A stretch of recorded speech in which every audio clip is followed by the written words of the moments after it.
Okay, so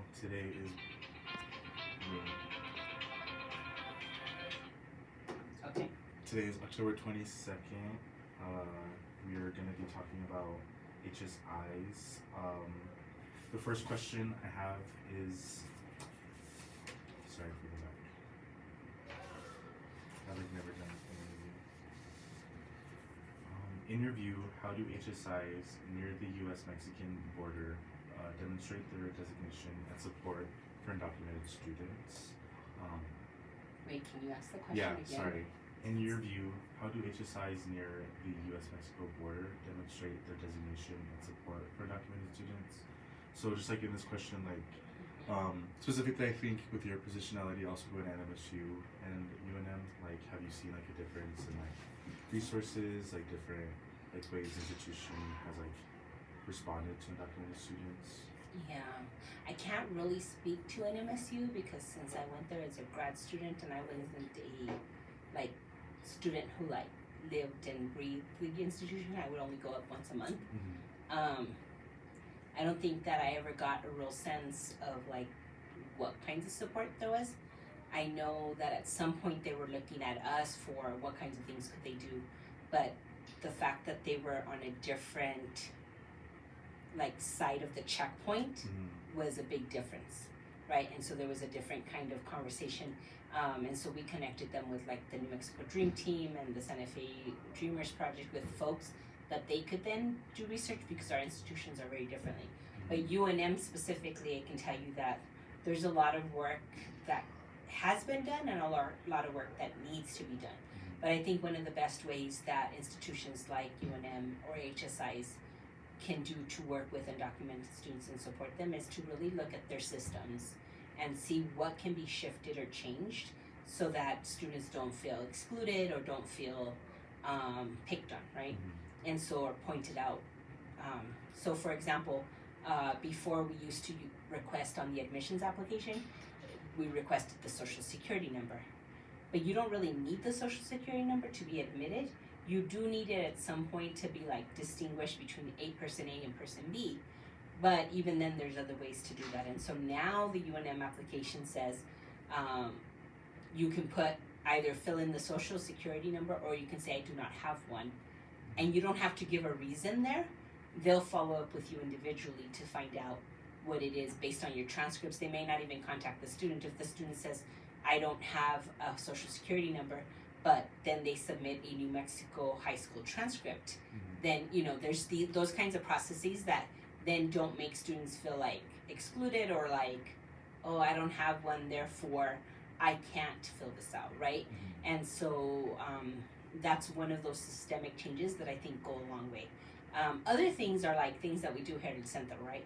And so when we do our programming, for example, when we have things that require like an application, right? Pretty much all of our stuff is open to all students, regardless of their documentation status. So when we try to have programs and experiences for students that are not like the everyday copying and a space to study kind of thing, then we think about, okay, how would this include or exclude any given student, right? And specifically, we look also for undocumented students specifically. So for example, we give out scholarships for our cohort programs. One, because students from under sourced families in terms of just having less income, they typically have to work more hours, so they can't participate in the McNairs and the fellowships of type that they either work or they participate in that, but they have to work, so then the other one goes by the west side, right? So this way they get a little bit of support financially to be able to do these types of programs. And we make sure that undocumented students are eligible for those kinds of things. Now we're lucky because we have state or student fee funding, because if it's federal funding and it's grant funding, there's like different restrictions. For example, we can't serve students in camp if they don't have a social security number because it's a federal grant and they can't receive federal monies.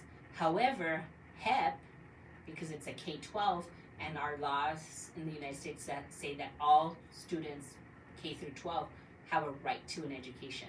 So we must provide education regardless of documentation status. In HEP, federal grant, but it's K-12, we can serve undocumented students there. And so it's about really understanding the nuances of your funding and your systems, and whether it's a flyer, what you put on a flyer, whether it's how you showcase your support for different communities, even having like a sticker up that says, something like drop the I word or whatever, something that it indicates to students or folks at an institution that you're somebody safe to talk to. Yeah, I think you brought up an interesting point. The other day I was on like this thing for rainforest, and it was like this competition, and it was saying who can qualify, and they did use like the I word. It was like I residents, and I was just like, dang, like you'd think as an institution we'd like remove ourselves from like, because it's a legal term like within the United States, but like here as like a undocu-friendly campus, we still use that language. Mm-hmm. Well, because there's still people that use their biases, right? Well, they could have instead said something like must have a U.S. citizenship or legal permanent residence. They didn't have to say the term illegal. Like we know that term exists, but it's how you use it. A person can't be illegal. An action is illegal, but the individual is not. So it's also that mindset, right? Of like, how are you describing people versus how are you describing behavior? So there's two different things. It's like when you, I don't know, I'm trying to think of like, right? If a kid steals something, they're a kid, they see candy, they like it, that doesn't make them a bad person. So they're not a criminal, right? Like they did a criminal act, theoretically, right, in quotation, but it doesn't mean that they themselves are bad. It's what they did was maybe seen as bad, but not who they are is bad. And that's the difference, right? Are you talking about the person or the actions? And that's the reality of what we have to do. And I say it like that because I still don't think that even folks who are undocumented are doing anything wrong, because they're pursuing a better life, right? Like ultimately, and they're not doing it like hurting anybody, stealing from anybody. They're not doing any of them. They're hardworking people working towards a better life. And so I don't think it's like jaywalking, in my opinion. You're not supposed to jaywalk, and in some places you can get fined for it. But we're always going to choose kind of the path that gets us to where we need to go next. And if I have to walk a mile for a crosswalk, but I can see a path right here, I'm going to take the path right here because I don't know what else is coming up a mile ahead, right? So you're always looking for what makes sense to live your life in simpler ways, right? No, I appreciate that answer so much. I guess, how do you, as like a practitioner, deal with undocumented students? And I think about this differently now that I read an article, and it was talking about how like practitioners who work at undocumented student resource centers tend to like always be the ones that administrators go to, the institution goes to. How do you think that bears weight on like the support you have to do, I guess, as a resource center for like Latina and undocumented students? Because even when they point out the Senate Bill 582, like they take you straight to El Centro.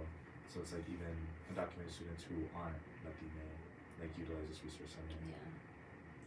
I mean, that's a big question that we talk about, I think, amongst ourselves in terms of my staff. I mean, yesterday we went and we, one of my other staff members and myself presented to a large college. And we presented to all the faculty and the staff of that college. They were having a large, meeting. There was over 100 people in the room, okay, plus some on Zoom. And the training, it wasn't a training, it was a 30-minute presentation that we did. But we look at it as, how do we plant seeds? How do we leave people with information to think about? And how do we give them some specific tools and or ideas that they may be able to implement? So one is, you have information, how do you make sure students get it, or whoever? How do you make sure you provide the opportunities for all students equally, right? Two, systems such as the Social Security number, or instead of confusing people and having them do the paper FAFSA so that we can give them some state aid, right? We do an internal form.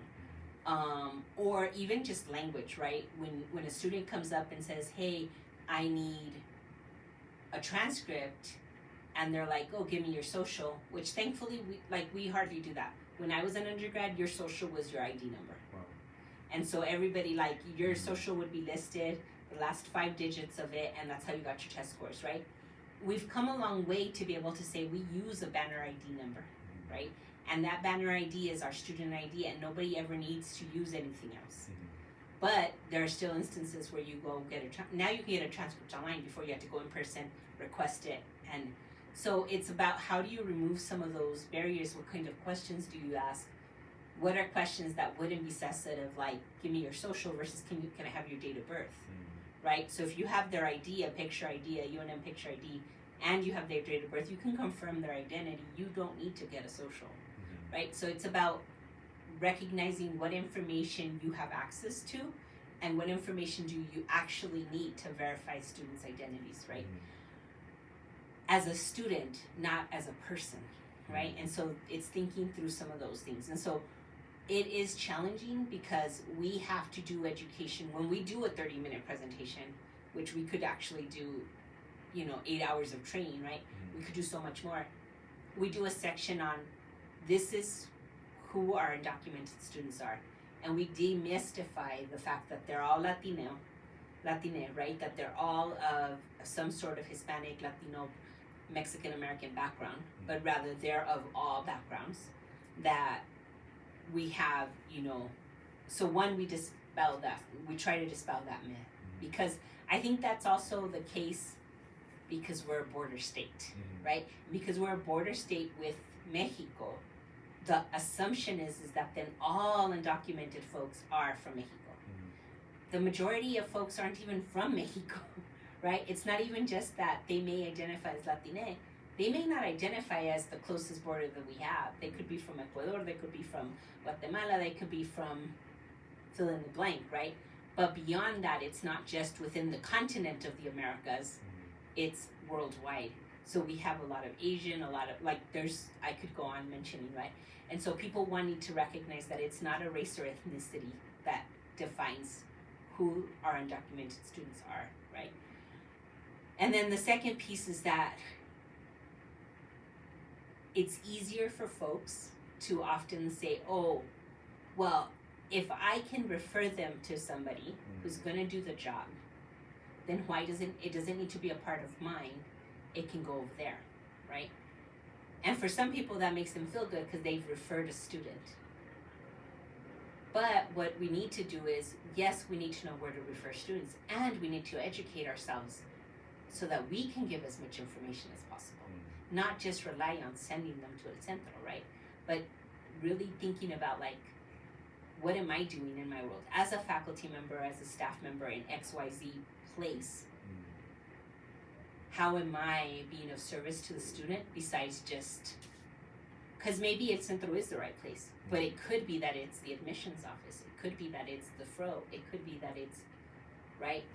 But you won't know unless you actually provide yourself the opportunity to know the resources. How do we find out the answers to those things? We ask a lot of people, and we ask again, and we ask again, and we, because why? We recognize that it's a population that's a big part of our community, and it's just the right thing to do for other human beings, right? I really appreciate that answer. I guess in thinking of being a practitioner, what pedagogies or strategies do you try to use or guide the planning of an HSI? Thinking I think there's two questions to this. I think in the servingness context, you should be looking at different Latina identities. You should be looking at linguistic values, indigeneity, and one part is undocumented students. So how do you think advancing an HSI, undocumented students can thrive in that space? Or do you think the institution needs to work on defining its HSI identity before it's we're excelling and becoming this Well, see, that one's a complicated one, right? Because people can argue that, well, if you're developing the HSI identity, then by de facto or because of it, then you're saying that all undocumented students are of Hispanic background. So one, it's really about understanding what the population looks like at your institution what it looks like in the state and what it's going to look like moving forward, right? So UNM looks today the way the rest of the U.S. is going to look at some point, right? In terms of the breakdown of population. So it's not about this identity or that identity, as much as I think it'd be cool to have an undocumented student center. I don't think that's the answer, because in the 55 years that El Centro's been in existence, we haven't solved the HSI status conversation, the HSI identity conversation. Granted, HSI identity came in the 90s. El Centro's been around for much longer than that. But what I'm trying to say is that we have to make large institution systemic changes, not one department trying to provide for the masses. Do you see what I'm saying? Yes. And so the institution as a whole needs to shift to serve the students that we have, not keep throwing money in one location and one more program and one more program, one more program. It doesn't solve. I mean, ideally, in a perfect world, as beautiful and as amazing as I think the ethnic centers are, we shouldn't have to exist, because the institution as a whole would be just. Does that make sense? It's like every space would be the space for any student. That's just not the case right now. We have so many students that go to class, come back defeated, build themselves up back here, go back out, get defeated on something else, right? Things that are structurally, they don't see themselves in the curriculum. You may be going to a biology class, but none of it connects to your real life, because none of it's put into context of your life. Or maybe some of it is, right?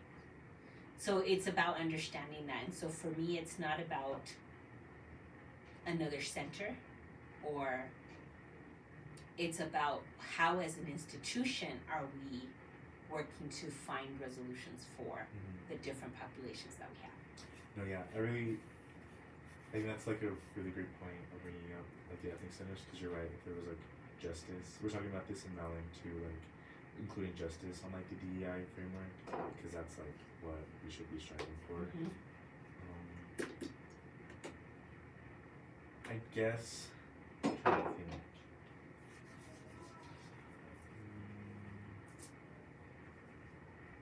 You answered would UNM benefit from an undocumented resource center, and I appreciate the answer. And this is the thing. I think undocumented resource centers have been born out of a need, the same way the ethnic centers were, right? Could we utilize that so that somebody could be thinking about the student and the systems? It either has to be that those centers that do exist get more funding to tackle those issues.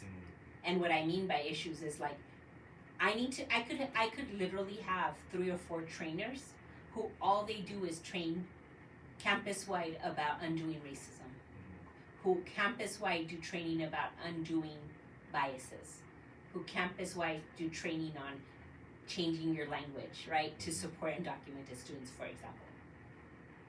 And so the question then becomes, for us as a center, the challenge isn't about whether another center should exist or not. It's the fact that the centers that do exist are at capacity. How do you build that capacity? Is the answer to build another center to do a specific thing for a specific population? Or is the answer to give more resources to current programs to continue to do that work? I don't know what the right answer to that is. But that's a real conversation that needs to happen. I was wondering, I was like, Sorry. That doesn't feel like my jacket, but I was all leaning into it. It's cozy now. Yeah. But you know what I mean? It's like, No, yes. so back to your previous question about like working like with, like for us, is it a stretch? Is it it's not so much that it's a stress, we just know that it's a need and we have to fill it somehow. And even though we can't fulfill it fully, if we're not doing it, nobody else on this campus is doing it as of yet. Yeah. Or it's being done with one staff member in a team of 100, right? And so how do we amplify that? So either, for example, could we have a whole arm of El Centro that works on supporting undocumented students? Absolutely. How do Just, you think you know, that would look? That's like one of my questions. Like, do you think an advisor that specifically works with undocumented students, like, how would that look in your department? And I guess like, what, how would the services shift in like looking at like you mentioned earlier, like finances, like outreach to community members, like informing like the institution. I feel like that's a lot. I think that like the way that I could envision it today, Mm-hmm. right, is if somebody said, okay, we have $150,000 to give to you at El Centro to provide support to undocumented students. There's two ways to look at that. One is, maybe three ways. The first one would be, do we just take that 150, invest it, and turn it on scholarships for students who have little access to monies outside of institutional support, right? But like, if there's an emergency, besides our emergency scholarship, they have very few resources. Anything else, right? Like, so do we just turn around and do scholarships for that? Do we hire somebody who can build grants and support and aid and blah blah blah?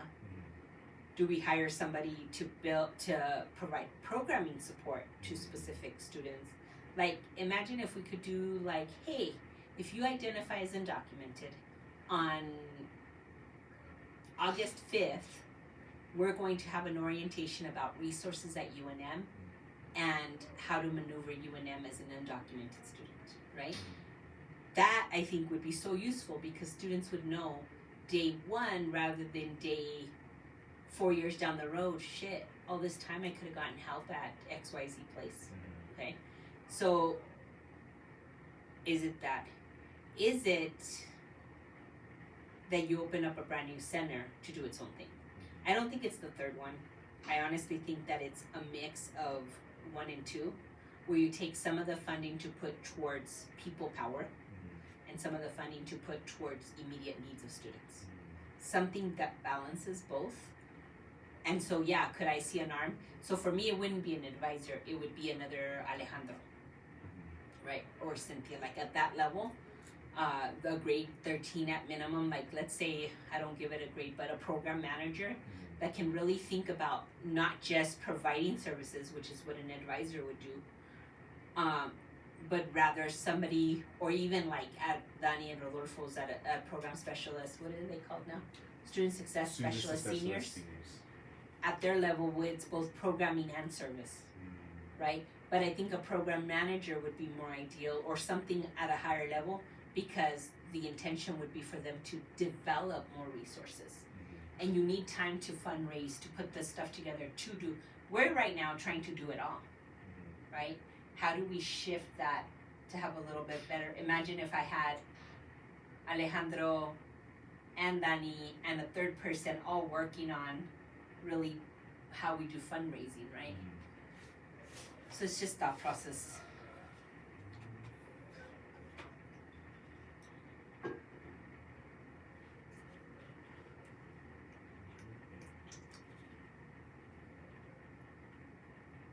I think you answered like most of my questions, which is great.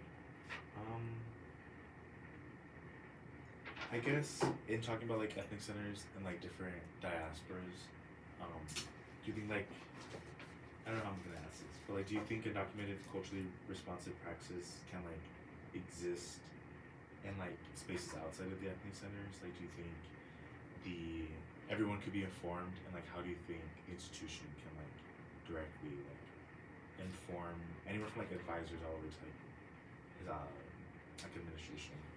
That's why I think we need like a train the trainers, right? Like we need people, like right now our Dream Zone training is done by students, and it's done that way for a reason, right? But it's not,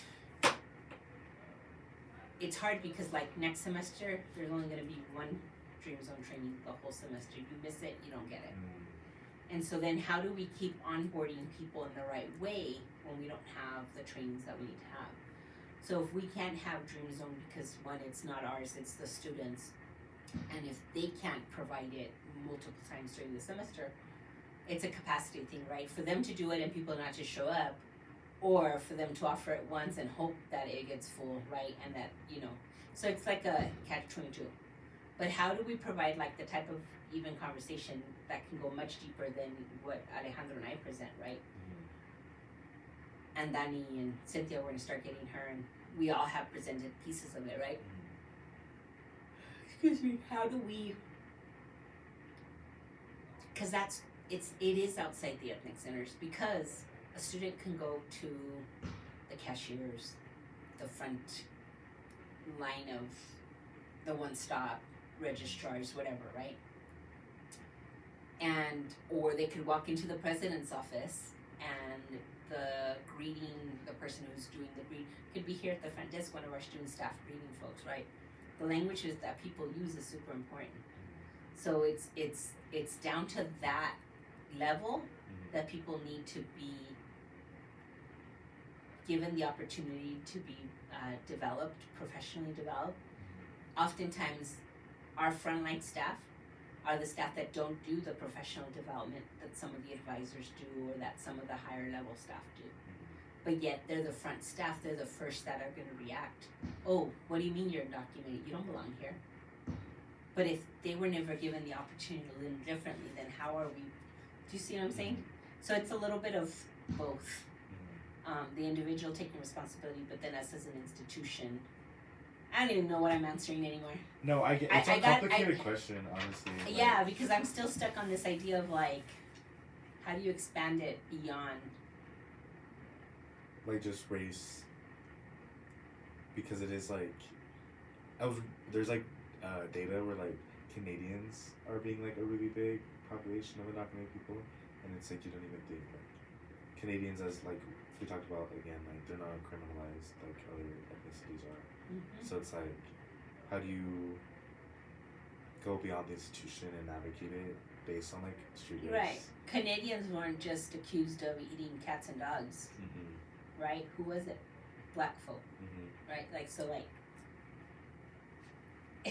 like it is a race. That's why I think we as an institution need to spend more time on undoing racism. Mm-hmm. Like really recognizing what it is and what it isn't. And so like, you come to me and I tell you, you know, Luis is being racist against me. Is that even possible? My undoing racism training that I've done says that a person of color can't be racist to another person of color. It's bias and it's bigotry, but not racism. Racism is a systemic power move or power.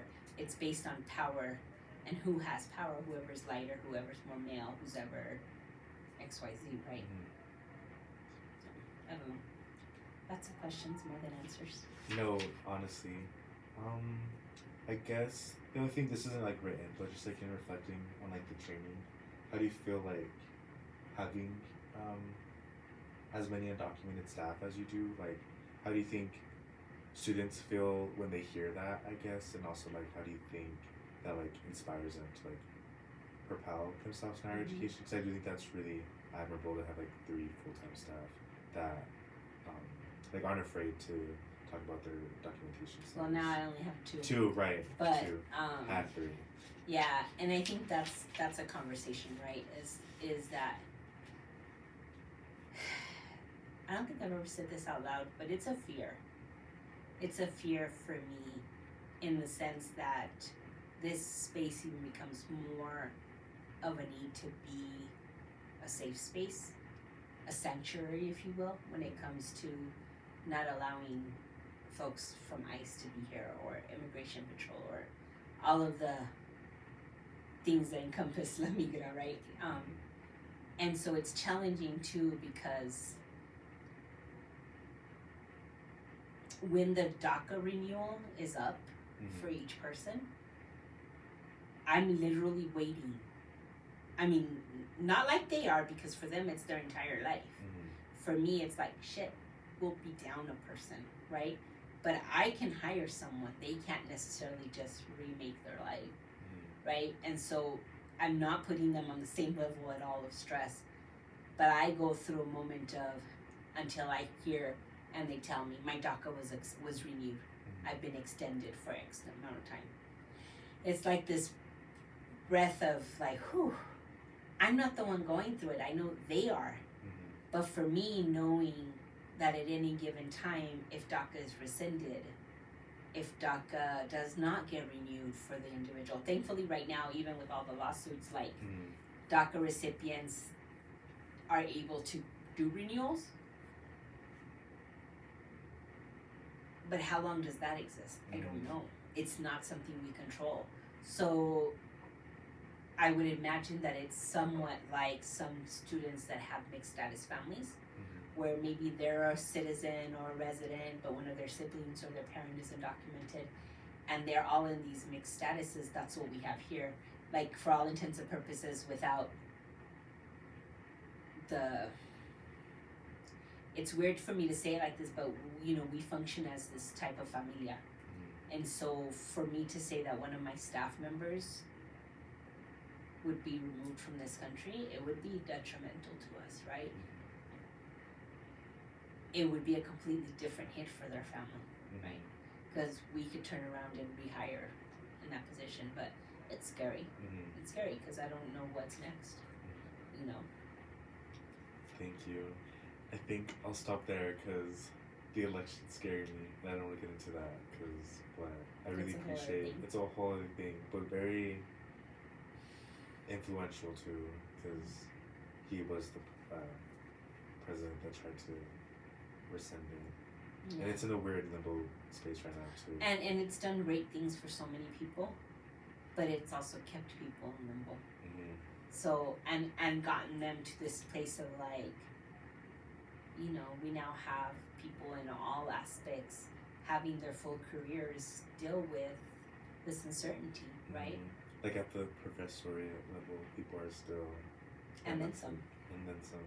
It's very interesting. So, you know, it just makes me wonder when we're going to get to this point where, you know, my brother, the other day, he posted something on Facebook, and it was about farm workers.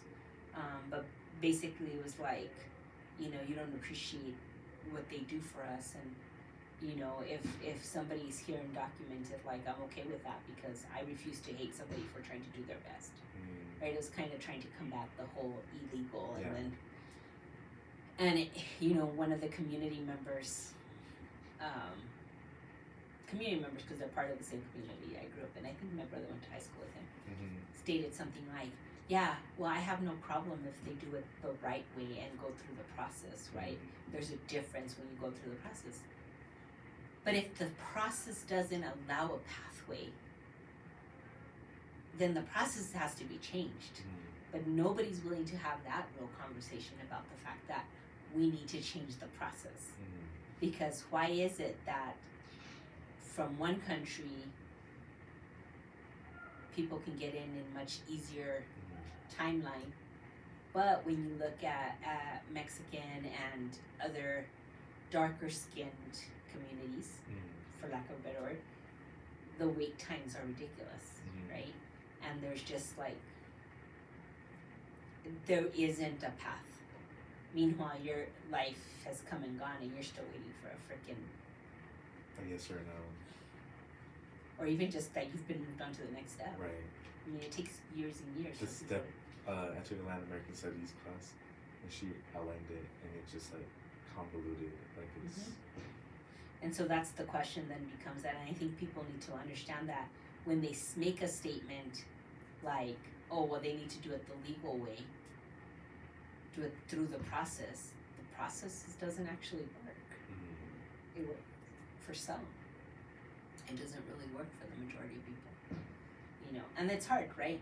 Because also people blind themselves. And my brother came back and was like, basically was like, yeah, but when you have those fresh vegetables on your table, and when you have a paved road, and when you have XYZ, you don't think about their legality or their status. You just care that it was done. Yeah. Who's welcoming you at like your doctor's appointments? Who's cooking the food at the restaurants? Who's doing, like, my brother like laid it out, and I was like, it was beautiful because I hadn't won. He took the time to write this big old Facebook post, and I was like, what the heck? But like, and then even just the way that he then says, but that's not what you meant, right? Like, You're not Yeah. talking about that. And to me, it was beautiful because he was like, the guy never came back. No. And I thought, so the meme was this one, well, not a meme or whatever. So you can demonize them, you can lie about them. You can even claim they're eating our pets, right? The truth is they're hardworking, humble, God-fearing folks looking for a better way. I'll never hate that, right? That's what he posted. And the guy posted, the concern is being done, is it being done illegally and people not being vetted properly? There's nothing wrong with knowing the type of person and or their intentions before coming into the country. No other country allows that, right? My brother was like, he called him out and said, yet you and I reap all the benefits, produce, hospitality, services, etc., of their labor, and still we refer to them as illegals before recognizing their humanity. I'm sure you're not you personally. Let's say, but he totally is like that. Yeah. Let's say we both disagree with people being here under the current conditions and circumstances. When was the last time you or I refused to purchase food at the store for fear it was picked illegally? When was the last time you or I refused to clean hotel room out of fear it was cleaned illegally?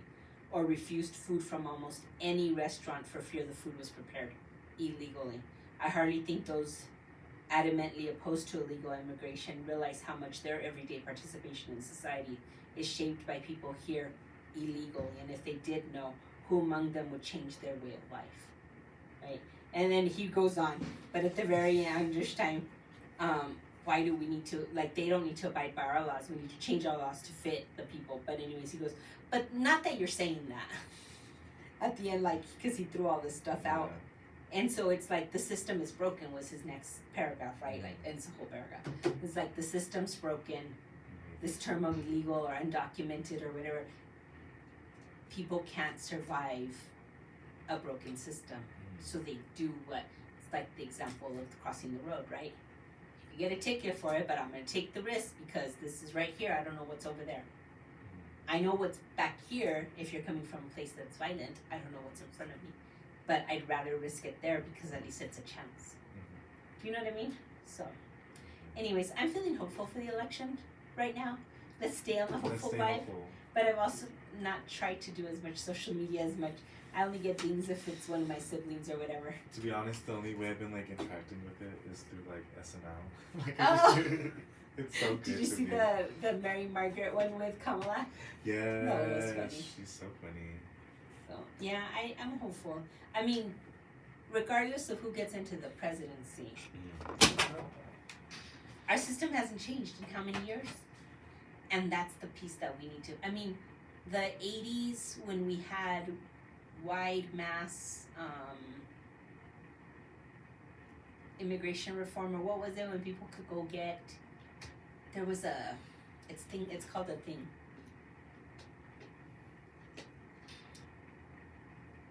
In the 80s, Reagan passed this law and a bunch of people were able to get their citizenship. Like, because of this, like, large mass thing. And so, like, that was done under a Republican, right? So it's not Republican or Democrat. It's a system that we all, regardless of our background, have to fix and change. I keep seeing that and then keep seeing the back of the drawing. Oh my gosh, I didn't even see that. That's like so good. One of my students did that for me many, many years ago off of that. The other side, he just deconstructed it to paint it. He did that, like, I'm not lying, in like 30 minutes or less. And then he gave it to me. That's beautiful. So I need to frame that, because that would go right there. It would. Well, anyways. So. Well, I appreciate you allowing me to do this interview. You're welcome. I don't know narratively, but it should be interesting.